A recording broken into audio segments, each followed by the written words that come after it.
Hey guys, welcome back to Rudder Renovations, where today we're going to be swapping out this 3-speed fan switch if you can't turn off your fan like us. Here we go.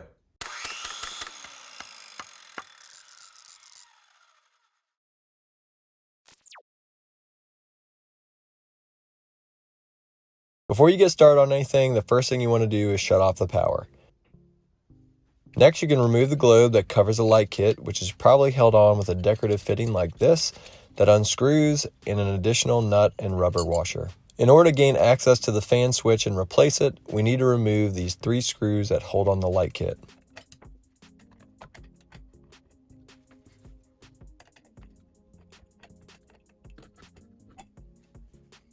To remove the switch, you'll unscrew the fitting that attaches it to the fan, allowing it to drop down.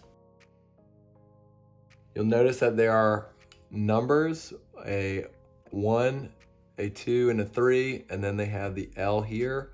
Note which color goes in which one, and when you replace it, you can put them back in the same spot. Here's our replacement switch. What you can do is get an insulated screwdriver that fits in the slot where the wire goes, and you'll push in the little metal bracket with the screwdriver that holds in the wire, which allows the wire to slide out. Then you'll insert the wire into the corresponding number on your replacement.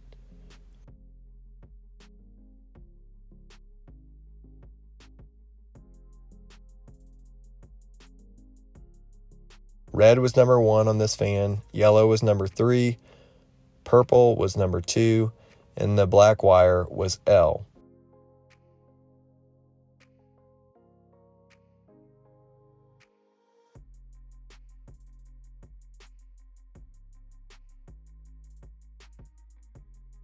Once you have all your wires in, you can lightly tug on them to make sure they're securely installed, and then you can put your chain back through the hole in the fixture and tighten up the fitting that holds the switch to the fan. You don't want your switch blocking the hole for your light kit, so make sure you turn it to the side before installing it. When you're putting your light kit back in, notice there's a cutout that goes where the forward reverse switch is. Make sure that none of the wires get pinched when you're reinstalling your light kit.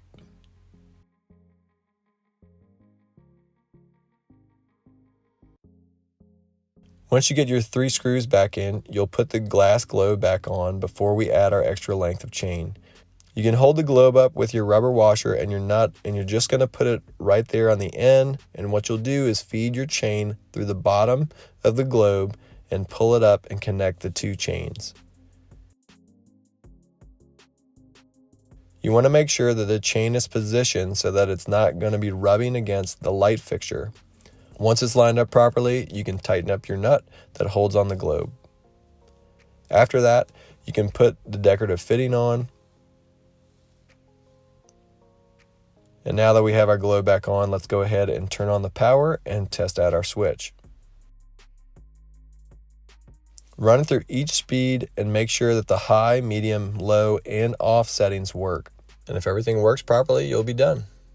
All right, guys, I hope that was helpful for you. If you have any questions, feel free to comment below. If you like this video, like it. And if you're watching on a medium, you can subscribe. Feel free to subscribe. We'll see you next time. Peace and God bless.